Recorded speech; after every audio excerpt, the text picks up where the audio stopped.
최강 시사.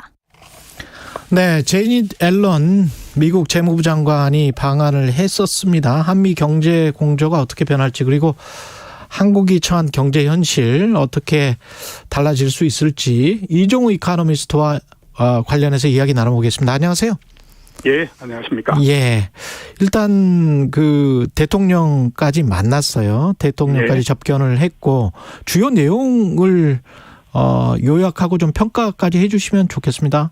예, 대통령실에서 나온 주요 내용은 4가지입니다. 하나는 국제공조를 통한 에너지 가격 안정, 두 번째는 공급망 병목 현상 해소 협력, 세 번째는 미국의 글로벌 리더십 전폭 지지, 예. 네 번째는 이제 외환시장 긴밀한 협의 논의, 이런 4가지거든요. 예.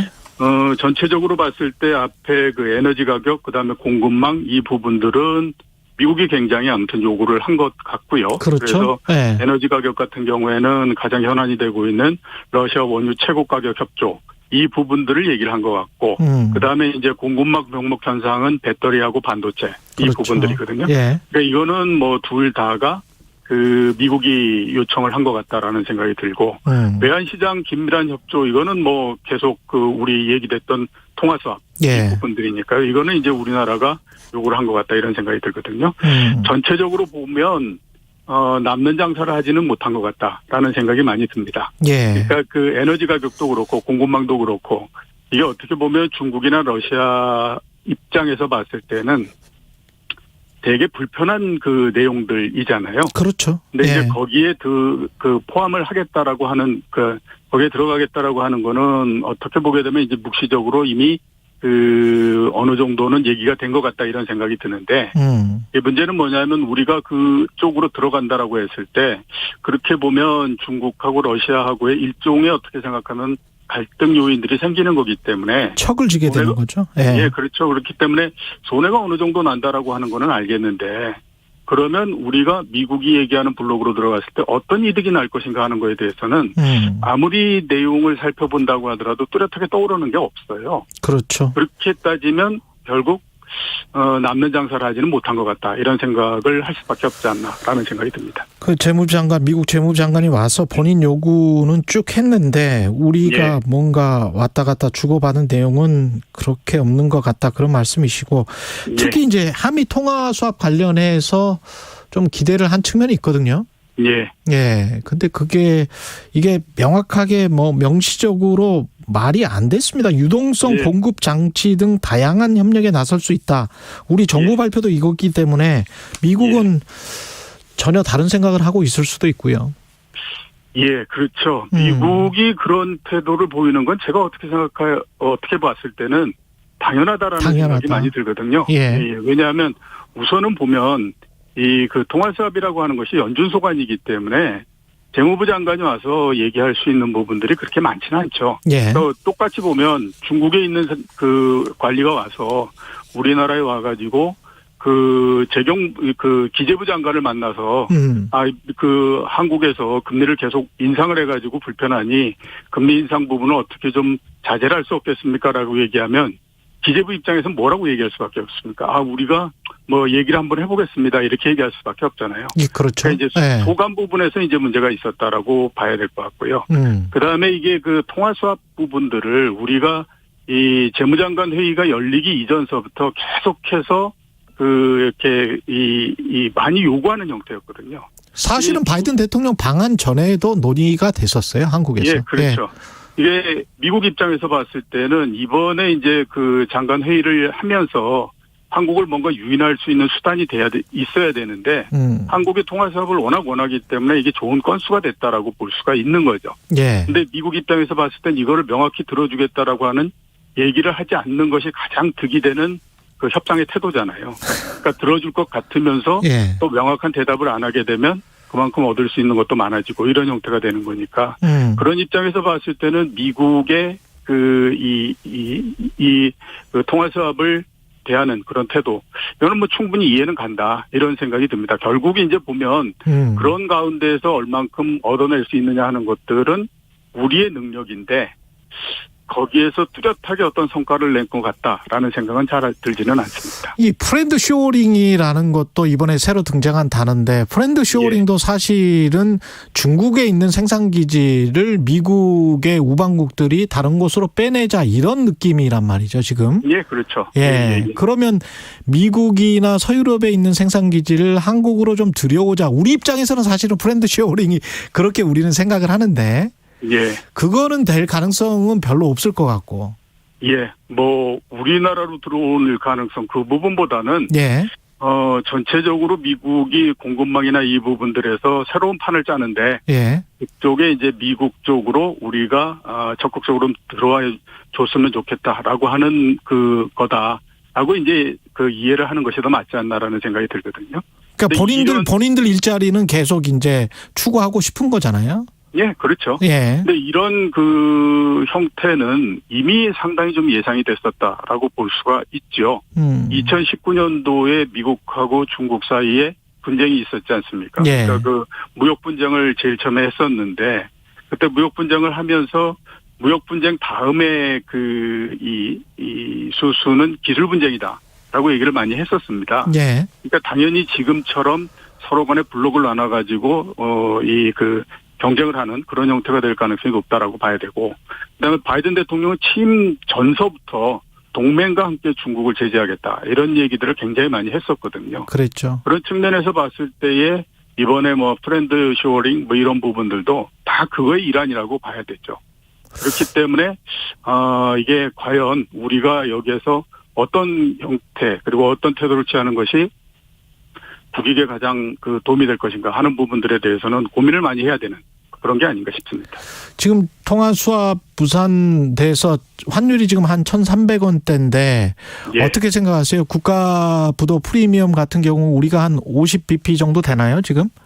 예, 그 정도 되죠. 그 정도 되죠. 그건 뭐 다른 나라들도 많이 올랐기 때문에 우리가 뭐 크게 뭐 걱정할 그거는 아니지만 예. 그럼에도 불구하고 어떻게 보세요? 이 환율 안정도 중요하고 너무 고환율로 가는 게 이게 안 좋지 않습니까? 국가 경제에.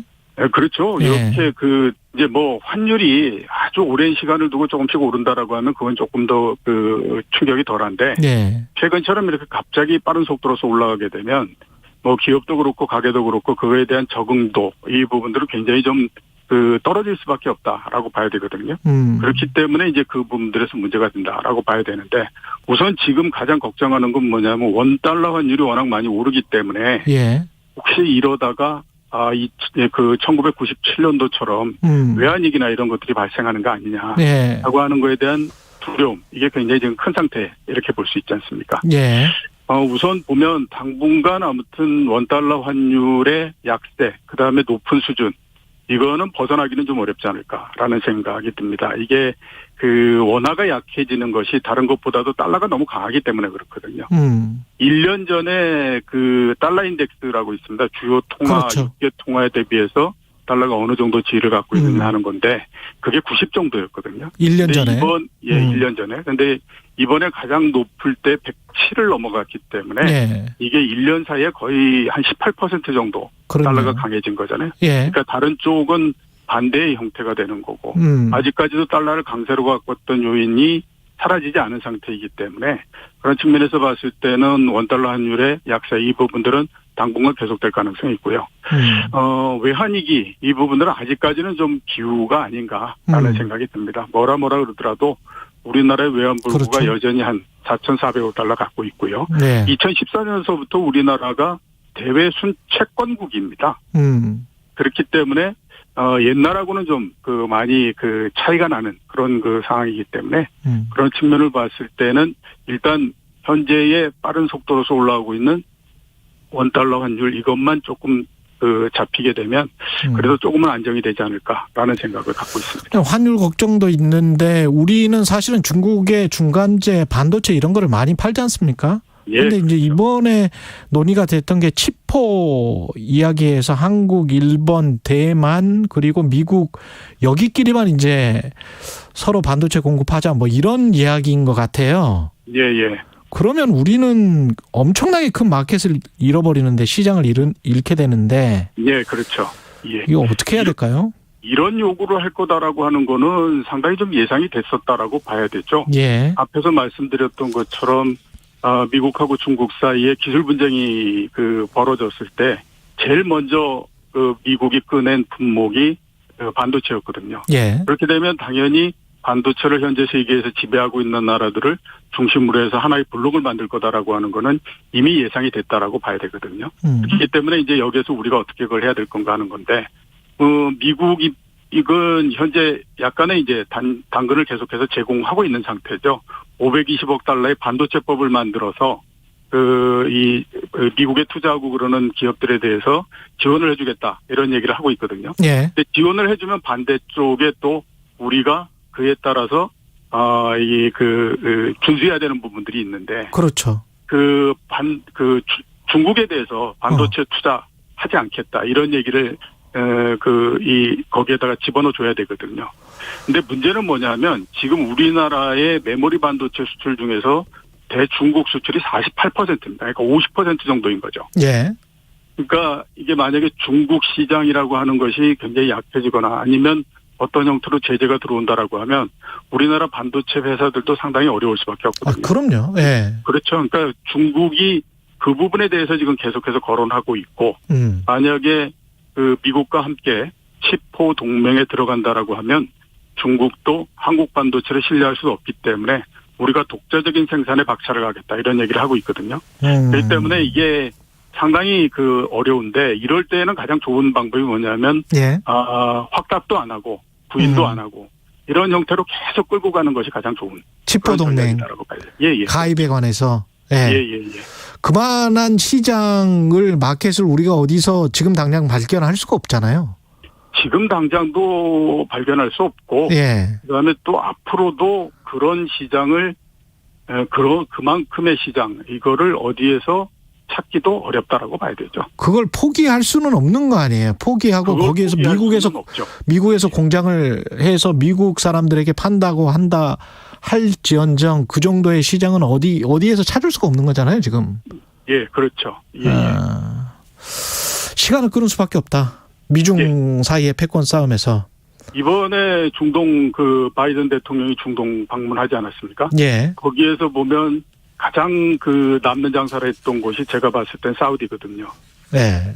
예, 그게 보면 확답도 안 하고 또 부인도 안 하고 이런 쪽으로 가면서 양쪽을 계속해서 지금 저울질하고 이런 형태이니까 우리도 조금 많은 생각을 해야 되지 않나라는 생각이 듭니다. 알겠습니다. 여기까지 듣겠습니다. 이종우 이코노미스트였습니다. 고맙습니다. 예. KBS 1라디오 최경영의 최강시사 듣고 계신 지금 시각 8시 43분입니다. 이 시각 교통 상황입니다. 분당 수서로 청담대교 방향으로 탄천 1교 부근